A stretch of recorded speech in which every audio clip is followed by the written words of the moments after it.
What's up? I just got back from work and I thought I'd do a video update for all of you. The first thing I wanted to touch on was a question I've got asked a few times that brings up a good point, and that is about the rule I put in where you can change the contract of one of the guys you draft. The rule I'm going to put in is that you can change the salary but not the terms, or else basically you can draft any guy at 1 year and completely change his salary and add years on. So the point of this rule is basically to just eliminate bad contracts, because no one's going to draft a guy like Scott Gomez or even Sean Horkoff at the money they make. So for example, if you take Scott Gomez and let's say you make $7 million for the next 3 years, the 3 years stay, but you can renegotiate his contract down from that. Okay? But that'll only happen at the end of the draft. Retiring players, another question I got asked about.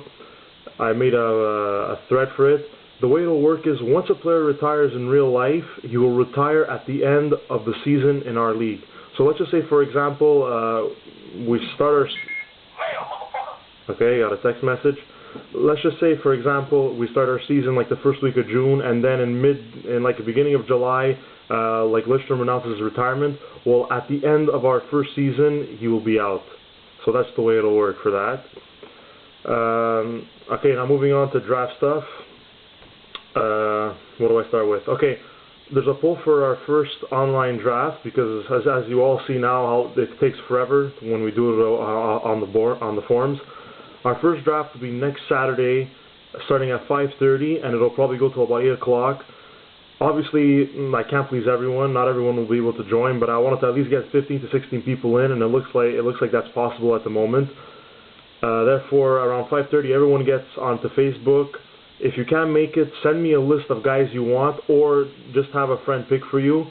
And basically, yeah, as of 5:30, we start going. And but I'll make a video later on in the week, like on Thursday or Friday, explaining how things are going to work during the draft. So this is just a heads up that our first draft will be next Saturday from 5:30 to 7:30 or 8. Another thing about the draft. When it's offline, guys, and you know like your pick is coming up very soon and you won't be reachable, like you're at work or you're just out, like send me a list of guys you want, alright? Like if you're picking like, let's say 5 picks, give me a list of 5 guys, just in case the first 4 get taken, well I can give you that guy. Or if you're really good friends with someone, have them pick for you, because like one guy can just fall in a complete draft. And last night we were actually lucky, we were able to get to the end of the second round. Okay, plenty of time to continue talking. Alright, about the press releases now. What I decided to do is to revamp all the team pages, and instead of having, because I didn't realize this when I first started, but if every team sends me one press release a week, like it'll be impossible for me to put all the articles on one page, because it'll just be like forever. So what I'll do is, I'm going to, like I said, I'll revamp all the team pages. I'll show you what I mean by that. Okay, so try to zoom in a little here. Okay, so like you see, so basically what I plan on doing, I'm going to start this tonight and continue it into tomorrow. Over here, I'll probably start putting up some links, like I'll put a roster link, like a scoring link of your players, your team schedule over here. What else? Your finance over here, and I'll also add in a link for your press releases.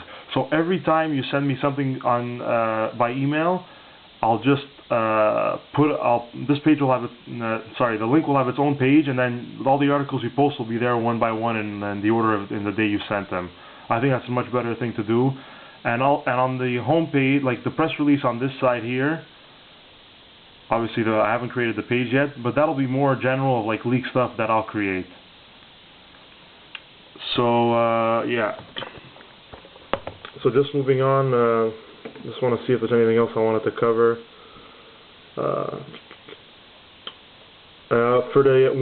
When it comes to like trading draft picks in the fantasy draft, I don't mind you guys doing like 3-for-1 trades, like 3 draft picks for 1, but realize that you have to be able to ice a farm and pro roster by the end of this. So try to eliminate doing like 5-for-1 deals, something like that, because then you're going to be screwed at the end. And another thing is that there are no future considerations in this league, alright? So I already know there's one trade that was made. I'll go check it out. It was made yesterday between Pittsburgh and Quebec, and involved a future prospect. So that I guess I'll accept for now, since it was like a last-minute trade, and I didn't want to like slow anything down. But like there are no future prospects in this league, so avoid from doing any of those kind of trades. And okay, video's starting to run a little longer, so I'll cut it here, and I'll have a video up in the next couple of days. Keep checking the forums and Facebook for updates. Bye, guys.